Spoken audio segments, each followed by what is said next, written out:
friends, welcome back to my channel.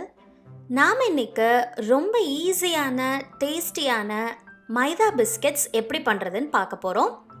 நாம் இன்னைக்கு இதில் சர்க்கரை சேர்த்து ஸ்வீட்டாக இதை பண்ண போகிறோம். இது பண்ணுறது ரொம்பவே ஈஸி. நீங்கள் ஒரு அரை மணி நேரத்தில் இதை ரெடி பண்ணிடலாம். இதை நீங்கள் ஒரு ஏர்டைட் கண்டெய்னரில் போட்டு ஸ்டோர் பண்ணி வச்சுக்கலாம். இப்போது இந்த மைதா பிஸ்கெட்ஸ் எப்படி பண்ணுறதுன்னு பார்க்குறதுக்கு முன்னாடி அக்கறை சீமையிலேக்கு சப்ஸ்கிரைப் பண்ணிவிட்டு பக்கத்தில் இருக்க பெல் பட்டனை மறக்காமல் ப்ரெஸ் பண்ணிவிடுங்க. ஃபஸ்ட்டு ஒரு பவுலில் 1 கப்பு மைதா மாவு சேர்த்துக்கலாம்.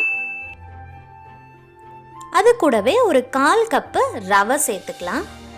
இது வறுக்காத ரவை தான்.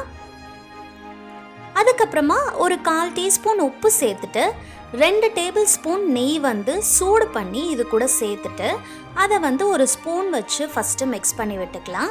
அதுக்கப்புறமா கையால் நல்லா நீங்கள் மிக்ஸ் பண்ணி விட்டுக்கோங்க. அது நம்ம பிடிச்சிங்கன்னா உங்களுக்கு பிடிக்கிற பதத்துக்கு இருக்கணும் மாவு. அதுக்கப்புறமா ஒரு 1/2 கப்பு சர்க்கரை பொடி பண்ணி இது கூட சேர்த்துக்கலாம். சேர்த்துட்டு நல்லா மிக்ஸ் பண்ணி விட்டுக்கலாம். அதுக்கப்புறமா பால் நான் இன்றைக்கி சேர்த்து பிணைய போகிறேன். கொஞ்சம் கொஞ்சமாக அதை ஆட் பண்ணிவிட்டு இதை நல்ல சாஃப்டாக நம்ம பிசைஞ்சு எடுத்துக்கலாம். இதுக்கு ஒரு 1/4 கப்பு அளவுக்கு தான் பால் நமக்கு தேவைப்படும். நீங்கள் பாலுக்கு பதிலாக தண்ணி வேணால் கூட சேர்த்து பிணைஞ்சிக்கலாம். இந்த மாதிரி நல்ல சாஃப்டாக பிசைஞ்சு எடுத்துக்கோங்க.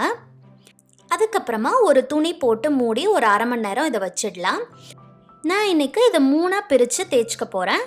நல்லா தேய்க்கிற கட்டையில் மாவு நல்லா நீங்கள் போட்டுட்டு ஒரு உருண்டையை வச்சுட்டு 1 இன்ச் அளவுக்கு திக்னஸ் இருக்கிற மாதிரி இதை நம்ம தேய்ச்சி எடுத்துக்கலாம்.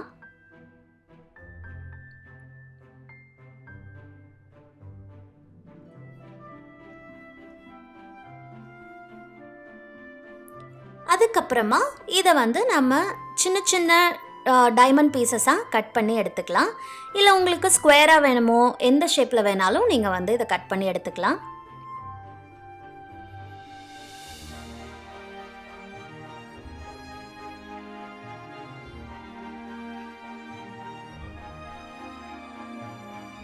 இந்த மாதிரி எல்லா மாவையுமே தேய்ச்சி நம்ம இந்த பிஸ்கெட் பீசஸ் ரெடி பண்ணி வச்சுக்கலாம்.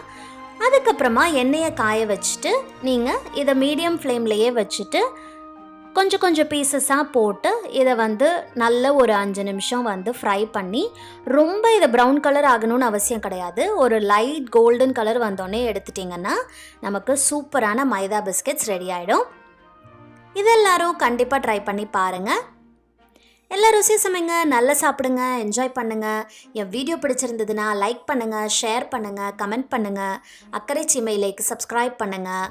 பக்கத்தில் இருக்க பெல் பட்டன் நமக்கு மறந்துடாதீங்க. Thanks for watching. See you in the next video.